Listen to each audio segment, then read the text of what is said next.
கல் இருக்கிறதுனால அடிக்கிறது கம்மியாகும். ஆனால் அந்த கல் இந்த கல் பக்கம்லாம் யாரும் வரமாட்டாங்க. வழுக்கும் மோகன், நீங்க நினைக்கிறீங்களா வழுக்காதுன்னு? இல்லை வழுக்கல, சிக்கிரும். உப்புங்கிறனால வழுக்காது. இங்கே தான் விளையாடுவாங்க மோகன். இங்கே தான் எங்கேயாவது கார் எடுத்து இடம் தான் வந்து நிறுத்திட்டு சாயந்தரம் விளையாடலாம். ஆனால் கார் எல்லாம் கண்டாவே ஆயிடும். இந்த இடம் தான் இந்த இது கம்மியாக இருக்குன்னு சொன்னாங்களா? இதுவும் அப்படிதான் ஸ்லோப்பாக தான் தெரியுது எனக்கு. அது வந்து பெரிய டிஃப்ரென்ஸ் இல்லை. ஒரு இதாக இருக்குமோ பாருங்க, அங்கே விளையாடுறாங்க, அதுவாக இருக்கும்.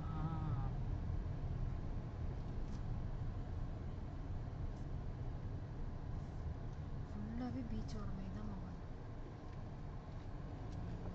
இதுதான் இந்த பீச் பார்த்து நைட்டு உட்காந்துருக்காங்க, நமக்கு தெரியல. இந்த இடம் தான் பீச்சில் உட்காந்துருக்காங்க. அப்புறம் கார் இங்கே கூட நிறுத்திடலாம். இந்த இடத்துல கொஞ்சம் கம்மியாக இருக்குதான்னு பாரு.